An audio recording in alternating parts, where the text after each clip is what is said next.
حضرت کے صاحبزادے حضرت ساجد مقبول صاحب کی خدمت میں درخواست ہے کہ بیان کریں۔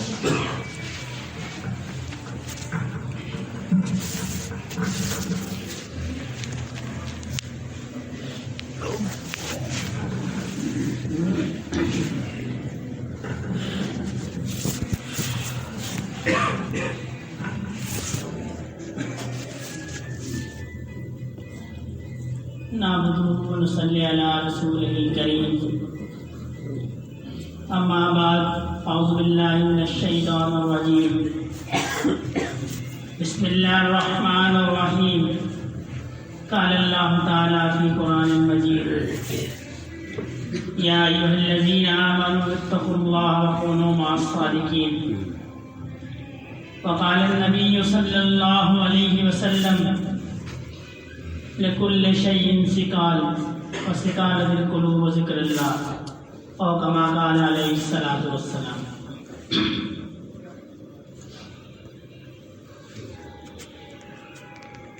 اللہ رب العزت نے ہمیں مسلمان پیدا فرمایا اور یہ ان کا احسان ہے۔ اس کے لیے نہ کسی شخص نے کوئی مطالبہ کیا، نہ کسی نے کوئی ضمانت مانگی۔ اللہ رب العزت نے محض اپنے فضل سے ہمیں مسلمان پیدا فرمایا،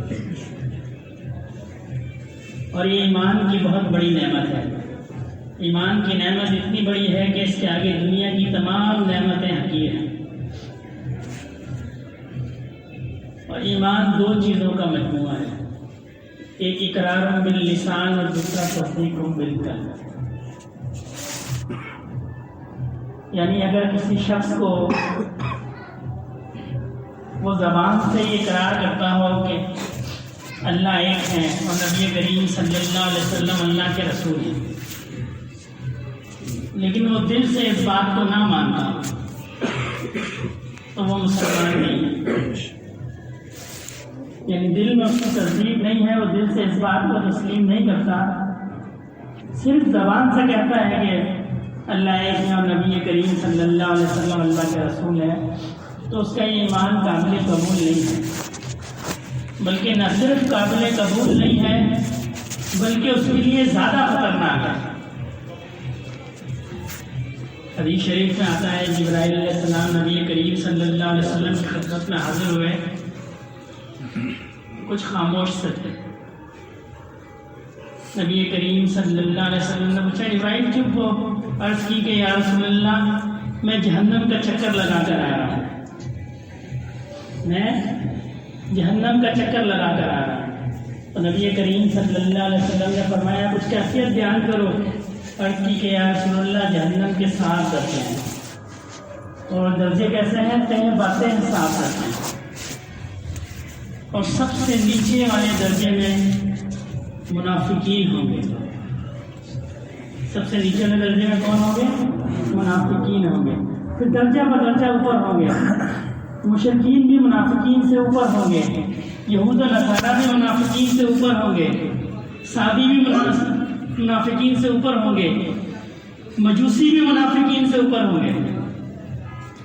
غور طلب بات یہ ہے کہ جو منافقین ہیں وہ زبان سے یہ اقرار کرتے ہیں، زبان سے یہ اقرار کرتے ہیں کہ اللہ ایک ہے اور نبی کریم صلی اللہ علیہ وسلم اللہ کے نبی ہیں۔ زبان کا اقرار ہو، لیکن وہ اقرار ان کو نفع نہیں دے گا بلکہ وہ زیادہ نقصان دے گا، یعنی جہنم کے سب سے نیچے والے درجے میں ہوں گے۔ حالانکہ زبان سے اقرار کیا، کیوں؟ لوگوں کو دھوکہ دیا، اللہ کو دھوکہ دیا۔ بظاہر یہ کہتے رہے کہ ہم مسلمان ہیں، ہم اللہ کو بھی مانتے ہیں، نبی کریم صلی اللہ علیہ وسلم کو بھی مانتے ہیں، لیکن دل میں تصدیق نہیں تھی، صرف زبان سے اقرار تھا۔ وہ اقرار ان کو نفع تو کیا دے گا؟ الٹا نقصان دے گا، جہنم کے سب سے نیچے والے درجے میں منافقین جائیں گے۔ اور دوسرا کیا ہے؟ دوسرا حصہ ہے تصدیق بالقلب۔ یعنی اگر کوئی ایک ایسا شخص ہے کہ جو دین کو بڑا اچھا سمجھتا ہے، نبی کریم صلی اللہ علیہ وسلم کو اللہ کا رسول بھی سمجھتا ہے، اللہ کو ایک بھی سمجھتا ہے، لیکن اس نے پوری زندگی زبان سے اس طرح کی اقرار نہیں کیا تو یہ شخص بھی مسلمان نہیں ہے۔ ایمان دونوں چیزوں پر مشتمل ہے، اقرار باللسان اور تصدیق بالقلب، کہ زبان سے اس کا اقرار کرنا ہے اور دل میں اس کی تصدیق ہو ایمان کی، پھر مکمل ایمان ہے۔ اسی طرح اعمال کا معاملہ ہے، اعمال بھی کچھ ظاہری ہیں اور کچھ باطنی ہیں۔ اعمال جو ہیں کچھ ظاہری اعمال ہیں، جس طرح نماز پڑھنا ہے، روزہ رکھنا ہے، حج کرنا ہے، یہ سارے ظاہری اعمال ہیں، ان کی بھی ایک اہمیت ہے۔ جو شخص نماز نہیں پڑھتا وہ بھی فاسق ہے، جو شخص روزہ نہیں رکھتا وہ بھی گناہگار ہے۔ جس طرح ظاہری اعمال ہیں اسی طرح باطنی اعمال ہیں۔ نماز کے بارے میں حکم ہے کہ نماز کو وقت پر پڑھو، اور ایک حکم ہے کہ نماز کو سستی اور کاہلی سے نہ پڑھو۔ ظاہری حکم بھی، ظاہر میں بھی بندے کو پاک صاف ہو کر اللہ کے سامنے کھڑا ہونا ہے، اور باطن میں کیا ہے، اپنے دل کو حاضر کر کے اللہ کے سامنے کھڑا ہونا ہے۔ جس طرح ظاہر کی بیماریاں ہیں، ظاہر کی کم عقلی ہے، کم علمی ہے، اسی طرح باطن کی بھی بیماریاں ہیں، باطن کے بھی مسائل ہیں۔ کسی کو نماز نہیں پڑھنا آتی تو یہ ظاہر کا مسئلہ ہے، اس کو نماز سیکھنی چاہیے۔ اور اگر کسی کے دل میں تکبر ہے تو یہ اس کا باطنی مسئلہ ہے۔ کوئی نماز کے مصلی پہ کھڑا نہیں ہو سکتا، یہ ظاہر کا مسئلہ ہے، اس کو نماز پہ آنا ہے، نماز پڑھنی ہے۔ اور کسی کا دل نماز میں نہیں ہے، یہ اس کا باطنی مسئلہ ہے۔ اور نماز مکمل اس وقت ہوگی، عبادت مکمل اس وقت ہوگی جب اس کا ظاہر اور باطن دونوں اقرار باللسان اور تصدیق بالقلب کے زمرے میں ہیں۔ ہم لوگوں کی حالت یہ ہے کہ ہم تو اول ظاہر کو نہیں دیکھتے، جس کو نماز نہیں آتی، کبھی کوشش بھی نہیں کی سیکھنے کی، اور اگر دیکھتے بھی ہیں تو زیادہ سے زیادہ ہر چیز کے ظاہر کو دیکھتے ہیں۔ 5 وقت کی نماز بھی پڑھتے ہیں، جھوٹ بھی بولتے ہیں، 5 وقت کی نماز بھی پڑھتے ہیں، برے کام بھی کرتے ہیں۔ اور باطن کی جو بیماریاں ہیں یہ بہت خطرناک ہیں، یہ ظاہر کے سارے اعمال کو لے کے چلے جاتی ہیں۔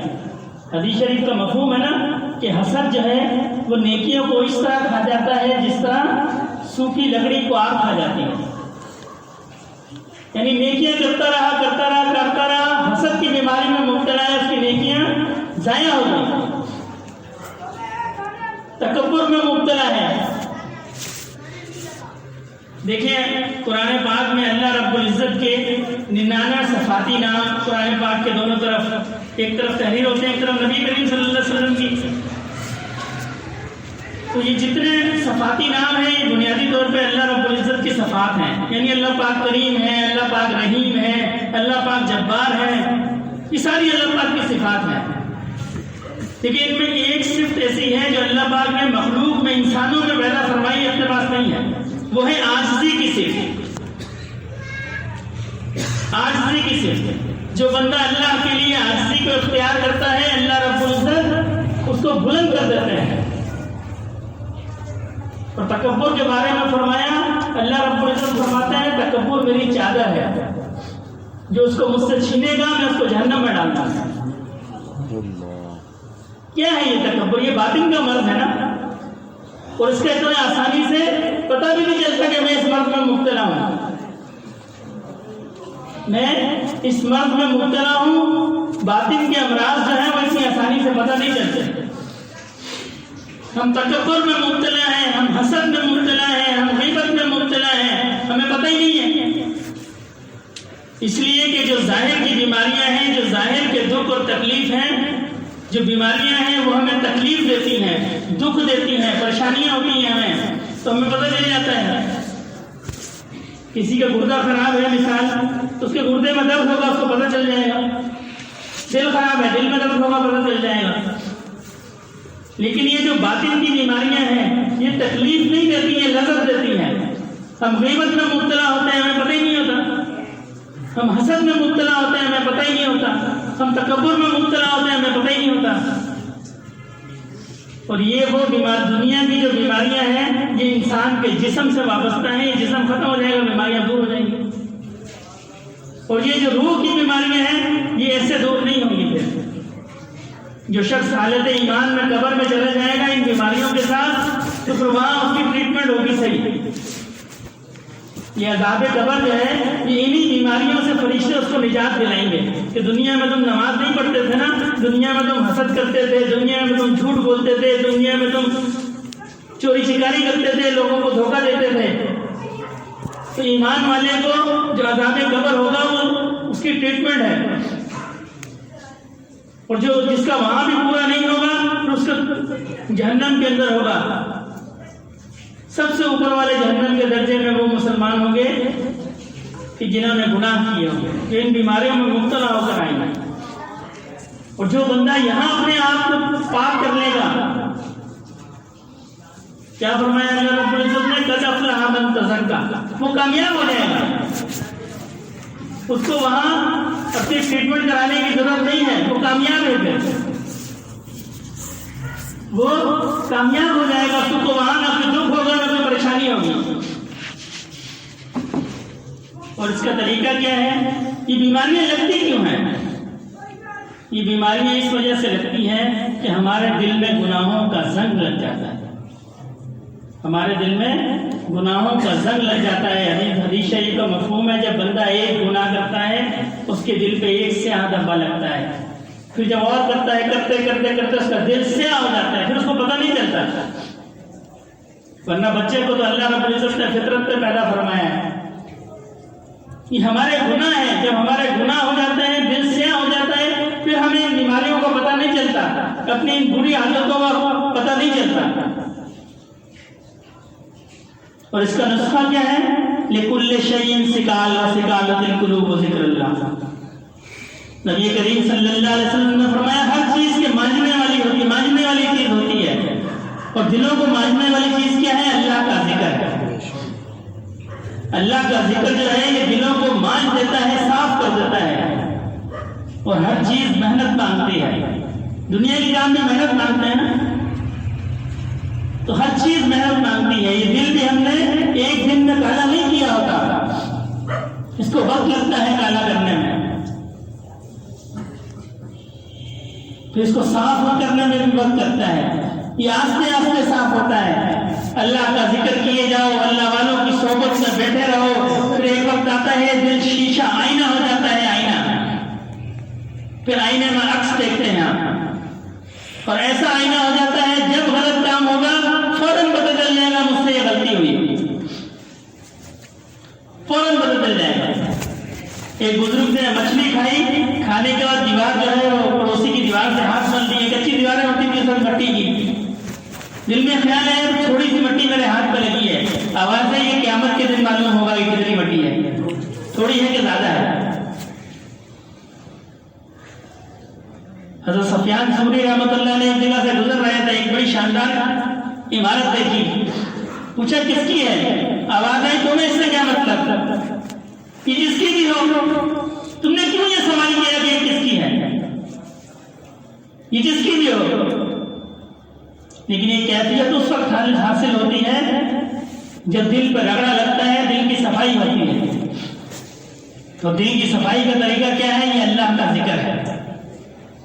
جتنا اللہ کا ذکر کیا جائے گا دل انسان کا صاف ہوتا رہے گا.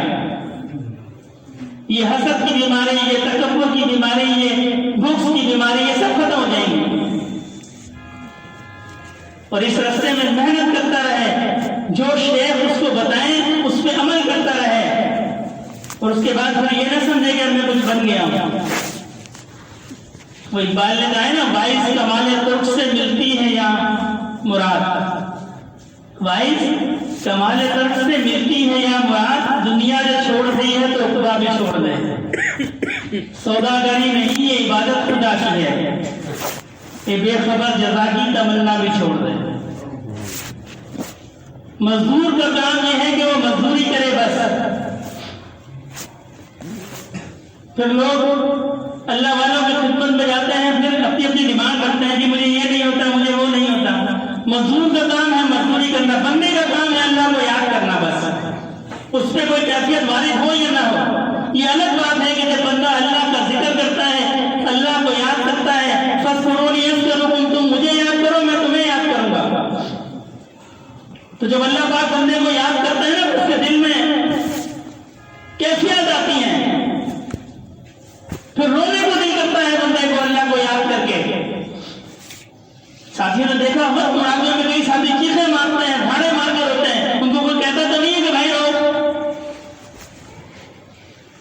وہ جب اللہ کا ذکر اس کے دل میں جاتا ہے تو اس کی اللہ کی یاد اس کو ستاتی ہے، تو وہ چیخیں مارتا ہے. یہ محبت ہے. پھر اللہ پاک عشق کی آگ لگاتے ہیں اس کے دل کے اندر. یہ مجلس جو ہے یہ عشق کی مجلس ہے. پھر اللہ پاک اس کے دل میں عشق کی آگ لگاتا ہے. پھر اس کو چین نہیں آتا. جس بندے کو عشق ہو جائے اس کو چین نہیں آتا. بابا فرید رحمۃ اللہ علیہ سے منقول ہے نا، کوئی ان کی خدمت میں جاتا تھا تو کسی کو دعا دیتے تھے تو فرماتے تھے جا اللہ تجھے عشق دے. تو جس کو عشق ہو جاتا ہے پھر اس کو مسئلے کی ضرورت نہیں پڑتی ہے، پھر تو خود بخود باتیں سمجھ میں آتی ہیں. اور یہ اللہ والوں کی صحبت میں اللہ اللہ کرنے سے اللہ سے محبت پیدا ہوتی ہے. حدیث شریف کا مفہوم ہے نا کہ جو بندہ اللہ کا ذکر کرتا ہے اللہ اس سے محبت کرتے ہیں. بخاری شریف کی حدیث ہے کہ جو بندہ اللہ کا ذکر کرتا ہے اللہ اس سے محبت کرتے ہیں. اور جس سے اللہ محبت کرتے ہوں پھر اس کی تو شان ہی نرالی ہے. اللہ جس سے محبت کرے اس کی کیا شان ہے؟ ایک ہے بندہ اللہ سے محبت کرے. ایک بادشاہ اپنے محل کی چھت پر تھا، نیچے سے کوئی فقیر گزر رہا تھا تو اس نے اپنے کارندوں سے کہا اس کو میرے پاس لے کے آؤ. کارندوں نے وہاں سے رسی پھینکی، اس کو اٹھایا اور آنکھ کے اوپر لے آئے. تو بادشاہ فقیر سے کہنے لگا کہ یہ تم کو جو فقیری کی نعمت ملی ہے فقیری کی بڑی نعمت ہے، فقیری بھی بڑی نعمت ہے. تو تم کو یہ جو فقیری کی نعمت ملی ہے یہ کیسے ملی ہے؟ تم نے کیا محنتیں اور کیا ریاضتیں کی؟ وہ کہنے لگا بادشاہ سلامت یہ تو ان کی عطا ہے، یہ تو ان کی عطا ہے. جیسے میں اگر آپ سے ملنا چاہتا، میری یہ خواہش ہوتی کہ میں آپ سے ملوں تو میں پہلے دربار کو کہتا، پھر وہ مجھے اندر جانے دیتا نہ جانے دیتا. اور جب آپ کو یہ خواہش پیدا ہوئی کہ آپ مجھ سے ملیں، آپ نے رسی پھینکی اور مجھے اٹھوا لیا، نہ مجھے دربار سے بھی اجازت لینی پڑی، کچھ بھی نہیں ہے. تو یہ بھی اللہ کا فضل ہے. اللہ جس کو چاہتے ہیں پھر چن لیتے ہیں اس کو. خودی نہ بیچ فقیری میں نام پیدا کر. اقبال نے کہا ہے نا تیرا طریق امیری نہیں غریبی ہے، خودی نہ بیچ فقیری میں نام پیدا کر. یہ فقیری میں معمولی دولت نہیں ہے، یہ بہت بڑی دولت ہے. جس کو اللہ نے رات کو اٹھنے کی دولت دے دی اس سے بڑی کوئی دولت نہیں ہے. جس کو اللہ نے اپنے سامنے سر جھکانے کی دولت دے دی اس سے بڑی کوئی دولت نہیں ہے. کون سی دولت ہے اس سے بڑی؟ اس سے بڑی کوئی دولت نہیں ہے. ایک فقیر کی خدمت میں بادشاہ آیا، اس کو کہا کہ یہ قطع اراضی جو ہے یہ آپ کے نام منتقل کرتا ہوں. وہ کہنے لگا بادشاہ سلامت اگر کوئی اور ہوتا ہو تو آپ اس کی زمین رکھ لیں گے اپنے پاس؟ اس نے کہا ہاں جی زمین تو جس کے بعد اور کم ہے اور میرے پاس آئے. تو فقیر کہنے لگا یہ بھی آپ لے جائیں. جس کو پہلے ہی جو ہے وہ زمین کی اور حاجت ہو میں اس سے لے کے کیا کروں گا؟ مجھے تو اللہ نے رات کو اٹھنے کی نعمت دی ہے، میں رات کو اٹھ کے سجدے میں سر جو مانگو مل جاتا ہے.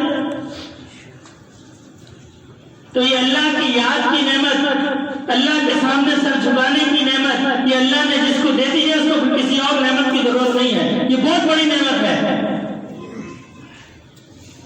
ہم سے اللہ کے آگے سر نہیں جھکایا جاتا.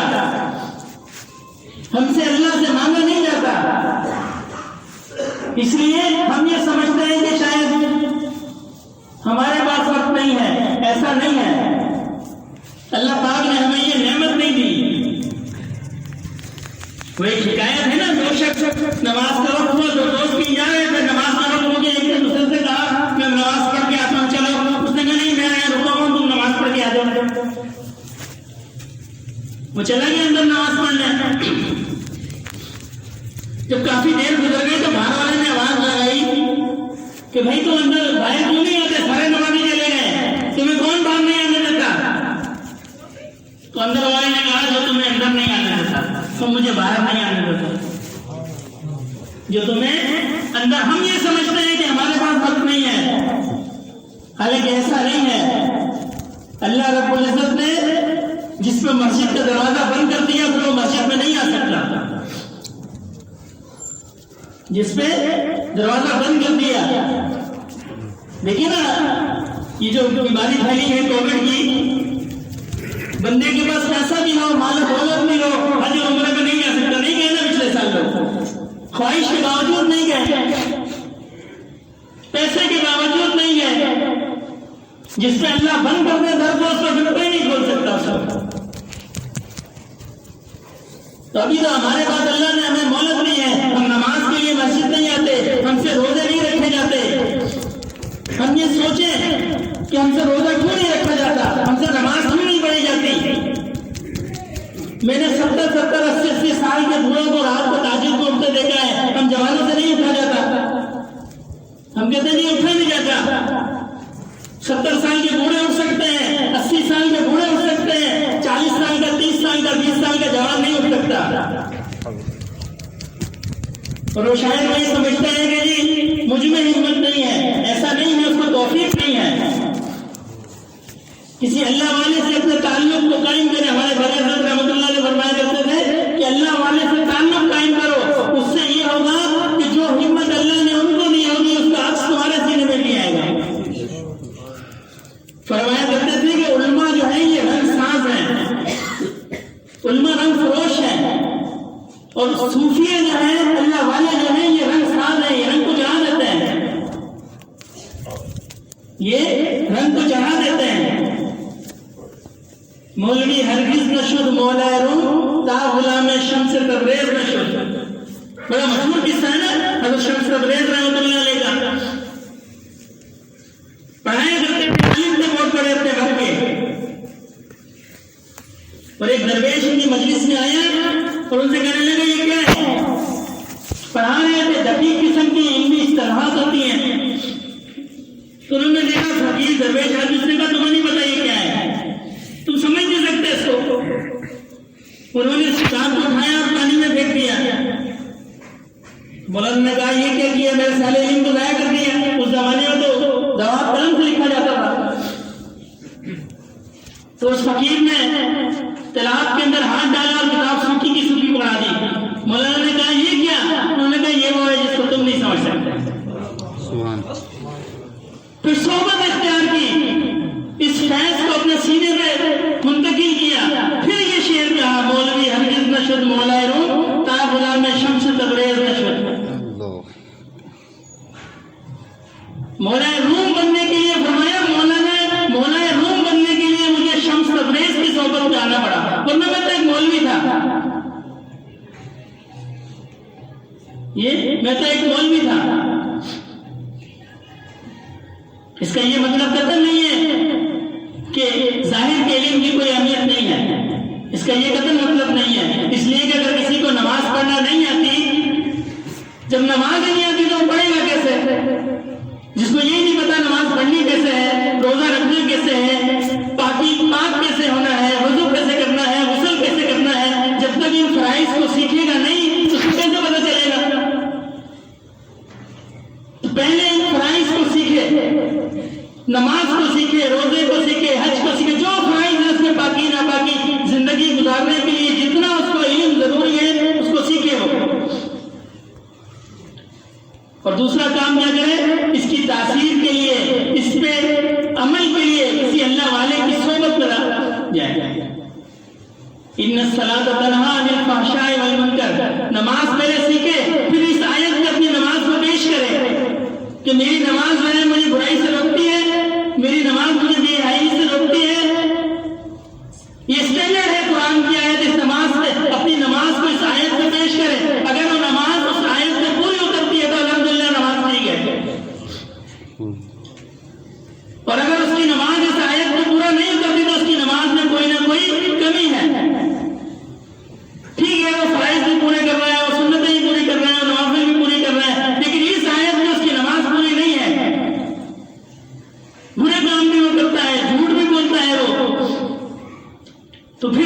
کہ مجھ میں نقص ہے، اور یہ نقص کیسے دور ہوگا؟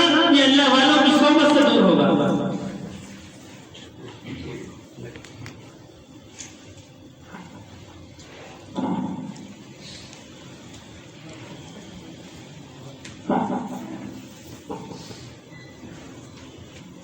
یہ نقص جو ہے یہ اللہ والوں کی صحبت سے دور ہوگا۔ یہ صحبت میں معمولی چیز نہیں ہے۔ دیکھیں حضرت اویس کرنی رحمۃ اللہ علیہ ابھی اثر میں حضرت فرما رہے تھے، تابعی ہیں اور اتنا مقام ہے نبی کریم صلی اللہ علیہ وسلم نے فرمایا حضرت عمر رضی اللہ تعالیٰ عنہ سے کہ میرا جبہ جو ہے جو اویس کرنی کو دینا اور ان سے میری امت کی مغفرت کی دعا کرنا۔ اتنا بڑا مقام ہے، اور نبی کریم صلی اللہ علیہ وسلم سے ایسا عشق کہ احد میں جب نبی کریم صلی اللہ علیہ وسلم کے دانت مبارک شہید ہوئے تو اپنے پورے منہ کے دانت توڑ دیے، پورے منہ کے نام توڑ دیے، لیکن نبی کریم صلی اللہ علیہ وسلم کی صحبت حاصل نہیں ہے۔ اور ایسے صحابی بھی ہیں جو نبی کریم صلی اللہ علیہ وسلم کی خدمت میں حاضر ہوئے، اسلام قبول کیا، آپ سے ضروری دین کی باتیں سیکھی اور چلے گئے، پھر ساری زندگی نبی کریم صلی اللہ علیہ وسلم سے ملاقات نہیں ہوئی۔ اور ایک صحابی تو ایسے ہیں کہ جنگ کے دوران مسلمان ہوئے، دیکھا جنگ ہو رہی ہے، پوچھا کس کی جنگ ہے، کہا جی نبی کریم صلی اللہ علیہ وسلم اور کفار کی جنگ ہے، اسی وقت مسلمان ہوئے، ایک سجدہ بھی نہیں کیا، کلمہ پڑھا اور جنگ کے اندر گھس گئے، شہید ہو گئے۔ لیکن جو مقام ہم صحابی کو حاصل ہے وہ حضرت اویس کرنے کو حاصل نہیں ہے، یہ صحبت کا فرق ہے۔ یہ فرق جو ہے یہ صحبت کا فرق ہے۔ حضرت عمر صدیق رضی اللہ تعالیٰ عنہ ہجرت کی رات کو نبی کریم صلی اللہ علیہ وسلم سب غار حرا میں صحبت حاصل کی، تو آپ نے فرمایا عمر کی جتنی نیکیاں ہیں ابو بکر کی ایک نیکی ہے۔ یہ فرق کس چیز کا ہے؟ یہ صحبت کا فرق ہے۔ یہ تو زمانہ صحبت باولیاء بہتر 100 سالہ عبادت ہے، یہ صحبت کا فرق ہے۔ جو شخص اللہ والوں کی صحبت میں، نیک لوگوں کی صحبت میں رہتا ہے، اللہ اس کو بھی نیک کر دیتے ہیں، اس کو بھی نیک کر دیتے ہیں۔ جو ان جیسا بننے کی کوشش کرتا ہے اللہ اس کو بھی ان جیسا بنا لیتے ہیں۔ حضرت موسیٰ علیہ السلام کا قصہ ہے نا قرآن پاک میں، وہ جو جادوگر آئے تھے اور جنہوں نے وہ سانپ عصا پھینکے تھے جو سانپ بن گئے تھے، جو رسیاں پھینکی تھی جو سانپ بن گئی تھی، وہ سارے کے سارے جادوگر مسلمان ہو گئے۔ جب حضرت موسیٰ علیہ السلام نے عصا کو چھوڑا اور اللہ نے اس کو اژدہا بنا دیا تو سب مسلمان ہو گئے، حالانکہ دعوت دینے اور فرعون کو گئے تھے، وہ مسلمان نہیں ہوا۔ موسیٰ علیہ السلام نے عرض کی کہ اللہ پاک دعوت تو میں فرعون کو دینے گیا، وہ مسلمان نہیں ہوا، یہ سارے مسلمان ہو گئے۔ فرمایا موسیٰ یہ تمہارا حلیہ بنا کے آئے تھے، وہ حلیہ کس کا بنا کے آئے تھے؟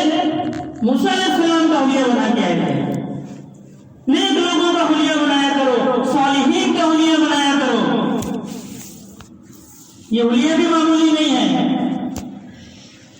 صالحین کا حلیہ ہو، صالحین سے محبت ہو، اللہ والوں سے محبت ہو، پھر اللہ پاک کیا کرتے ہیں؟ انہیں جیسا کر دیتے ہیں۔ پھر جہاں وہ ایک مثال دیا کرتا ہوں نا، گندم جو ہے وہ جب تلتی ہے تو کنکر بھی اس کے ساتھ تلتے ہیں، اور اسی بھاؤ پہ تلتے ہیں جس بھاؤ پہ گندم تلتی ہے۔ وہ گندم وہ کنکر اگر الگ سے تولے جائیں تو اس سے نصف تو کیا شاید 10ویں حصے میں بھی نہ تولیں، لیکن گندم کے ساتھ تل جاتے ہیں وہ۔ تو ہم بھی اللہ والوں کی صحبت میں، صالحین کی صحبت میں بیٹھیں گے، اللہ ہمیں بھی ان کے ساتھ تول دیں گے۔ ایسا ہی ہے نا۔ اور یہ اللہ والوں سے دوستی، یہ اللہ والوں کی صحبت، یہ اللہ والوں کی محبت، یہ اس دنیا میں بھی کام آتی ہے، حشر میں بھی کام آتی ہے، قبر میں بھی کام آتی ہے۔ سلطان محمود غزنوی کے حالات میں آتا ہے جب ہندوستان فتح کرنے کے لیے آیا تو حضرت ابو حسن خرقانی رحمۃ اللہ علیہ کی خدمت میں آنے کو عرض کی کہ حضرت میں نے بڑے حملے کیے فتح نہیں ہوتی، تو آپ نے اپنا جبہ اتار کے دیا، فرمایا جب مشکل وقت آئے جبے کو پہن لینا، مشکل وقت آئے اس جبے کو پہن کے دعا کرنا۔ جب یہاں پھنس گیا تو اس جبے کو پہنا اور دعا کی، اللہ نے ان کی برکت سے ہندوستان کو فتح کر دیا۔ خواب میں حضرت کی زیارت ہوئی تو حضرت نے فرمایا کہ تم نے میرے جبے کی قدر نہیں کی، تم نے میرے جبے کی قدر نہیں کی، اس کو پہن کے اگر تم ہندوستان کے مسلمان ہونے کی دعا کرتے اللہ سب کو مسلمان کرتے۔ یہ اللہ والوں کی صحبت ہے، اللہ والوں کی محبت ہے۔ یہ اللہ والے جو ہیں یہ پھر جس کا ہاتھ تھام لیتے ہیں پھر چھوڑتے نہیں ہیں، یہ پھر جس کا ہاتھ تھام لے پھر اس کو چھوڑتے نہیں ہیں۔ حضرت ایک بزرگ تھے، ان کے بارے میں آتا ہے کہ ایک شخص جو ہے وہ کہیں تشریف لے جا رہے تھے تو دیکھا ایک نوجوان ہے وہ شراب کباب میں مشغول ہے۔ حضرت حسن بصری رحمۃ اللہ علیہ کے حالات میں آتا ہے، تو دیکھا نوجوان ہے، اس سے کہنے لگے کہ تم توبہ کرو۔ اس نے کہا حضرت ایک شرط پر توبہ کروں گا، شرط یہ ہے کہ آپ مجھے لکھ کر دیں گے میں جنت میں جاؤں گا، آپ مجھے لکھ کر دیں گے میں جنت میں جاؤں گا۔ تو حضرت نے اس کو لکھ دیا کہ تم جنت میں جاؤ گا، تم توبہ کر لو۔ اس نے توبہ کر لی، خدا کی قدرت اسی رات میں فوت ہو گیا اور وصیت کی کہ جو کاغذ ہے میری قبر میں ڈالنا۔ اب حضرت کو ندامت ہوئی کہ میں کیسے کسی کو قبولیت کی سند دے سکتا ہوں کہ تم جنت میں جاؤ گے، کوئی بھی شخص نہیں دے سکتا، کیسے دے سکتا ہوں؟ تو اسی ششوگنج میں سو گئے۔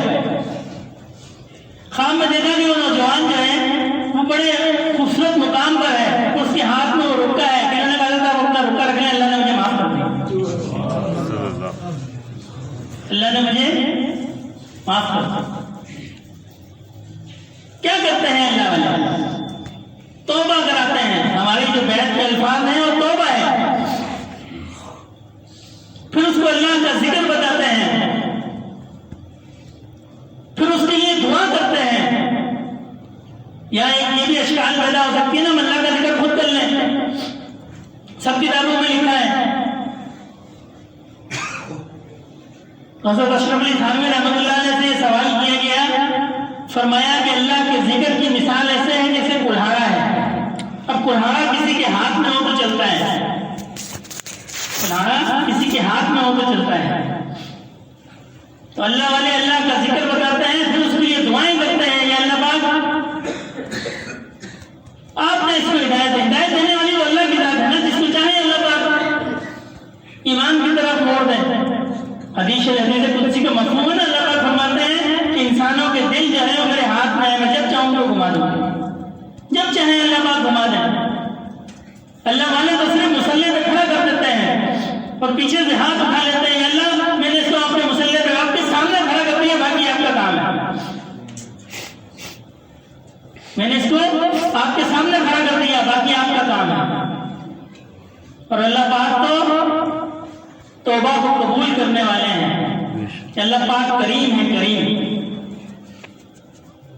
ایک بدو نبی کریم صلی اللہ علیہ وسلم کی خدمت میں حاضر ہوا اور کہ یا رسول اللہ، اللہ پاک کریم ہے؟ تو آپ نے فرمایا ہاں اللہ پاک کریم ہے۔ خوشی سے جھوم اٹھا، کہنے لگا ہم تو بڑے خوش نصیب لوگ ہیں، ہم دو غریبوں کے درمیان ہیں، یعنی نبی کریم صلی اللہ علیہ وسلم کی ذات اقدس بھی کریم ہے اور اللہ رب العزت کی ذات اقدس بھی ذات بھی کریم ہے۔ تو یہ امت تو بڑی خوش نصیب ہے، یہ دو غریبوں کے درمیان ہے۔ ایسی رحمت والی ذات ہے اللہ رب العزت کی اپنی ذات رحمت والی، پھر ہمیں نبی کریم صلی اللہ علیہ وسلم کی صورت میں ایسی رحمت والی ذات دی، ساری عمر کسی کو بددعا نہیں دی، اس دن میں بددعا نہیں دی۔ طائف میں جب نبی کریم صلی اللہ علیہ وسلم کے جوتے بی بی فاطمہ اتارنے لگی تو جوتے اترتے نہیں تھے، وہ منہ سے چپک گئے تھے، اس دن بھی بددعا نہیں دی۔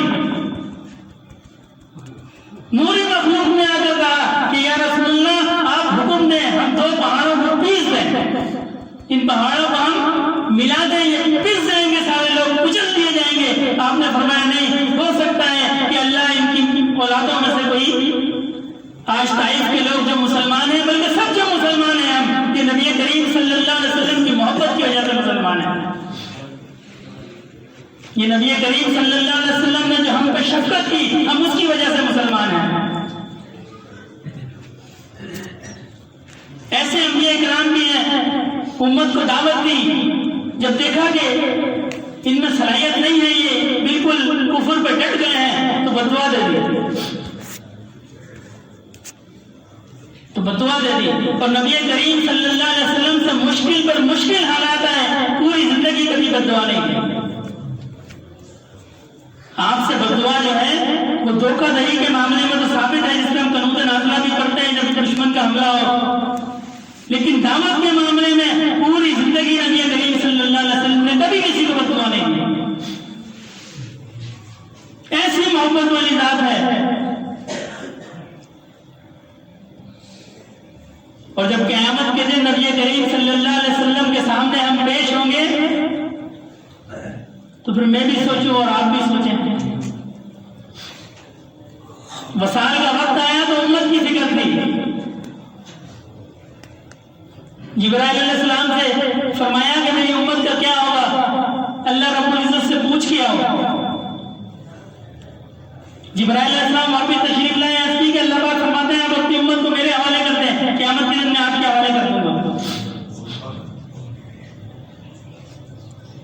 تو جب قیامت کے دن نبی کریم صلی اللہ علیہ وسلم سے ہماری حوض کوثر پہ ملاقات ہوگی، ہم اپنا چہرہ نبی کریم صلی اللہ علیہ وسلم کو دکھا سکتے ہیں کہ یا رسول اللہ ہم آپ کے امتی ہیں؟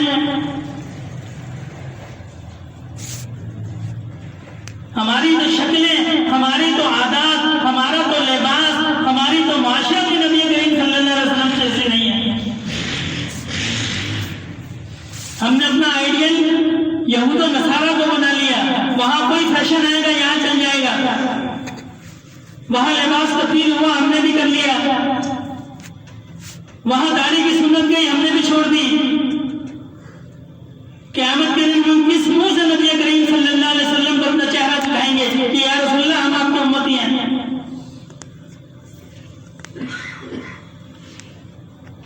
ہم تو 2 غریبوں کے درمیان ہیں۔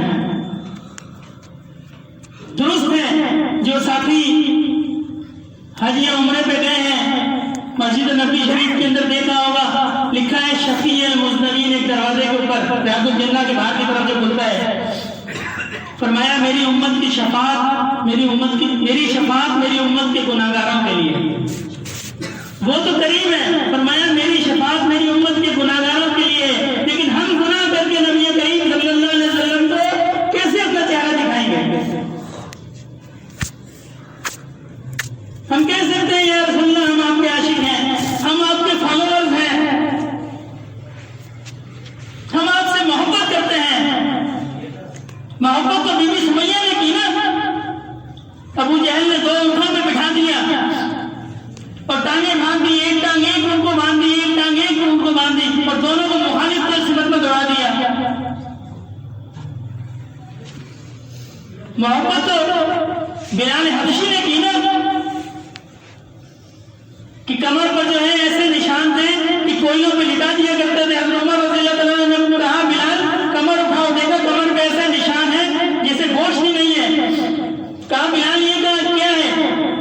فرمایا کہ جب میرا آقا جو ہے مجھے اسلام سے پھرنے کا کہتا تھا اور میں نہیں مانتا تھا تو وہ جلتے اور کوئلوں پہ مجھے لٹا دیتا تھا اور میری چربی پگھلتی تھی، اس چربی کے پگھلنے سے کوئلے بجھ جاتے تھے، یہ ان کوئلوں کے نشان ہے۔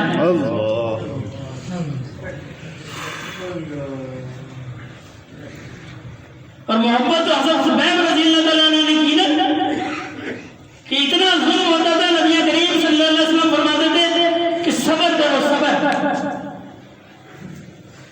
ہم نے کیا محبت کی؟ نہ ہم نے جان کی قربانی دی، نہ ہم نے مال کی قربانی دی، نہ ہم نے وقت کی قربانی دی، ہم نے تو کچھ بھی نہیں کیا۔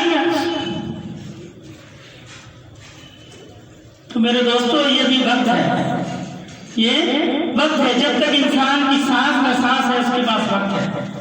وقت کم ہے، حضرت صاحب بیان فرمائیں گے.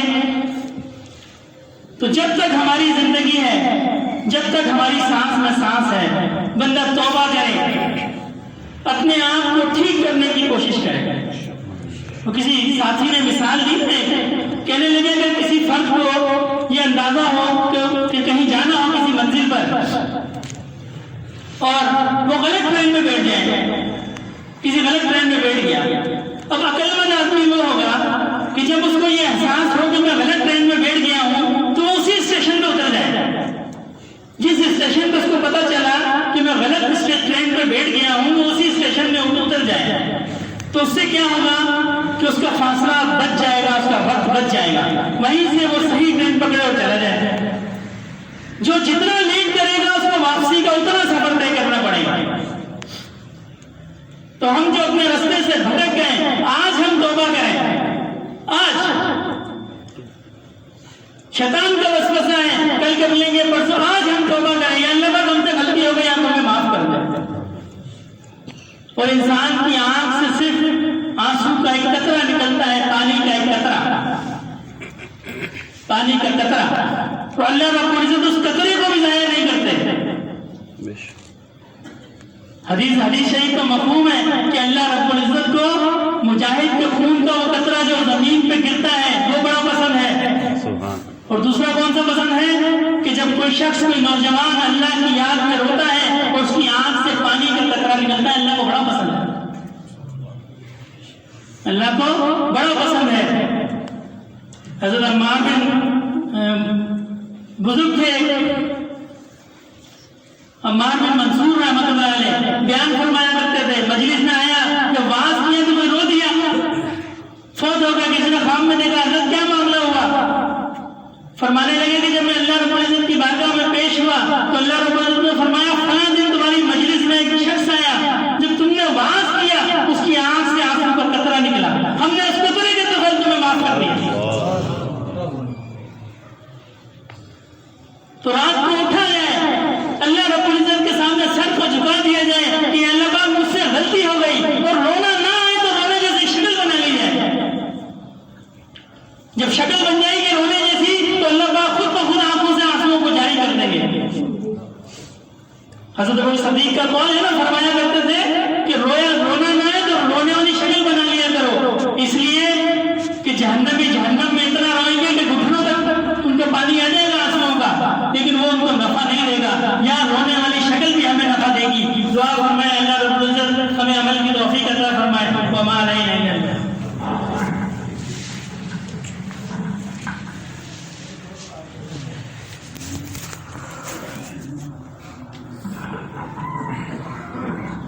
نعت رسول مقبول کے لیے زاہد بھائی کی درخواست ہے کہ یہ پر تشریف ہے.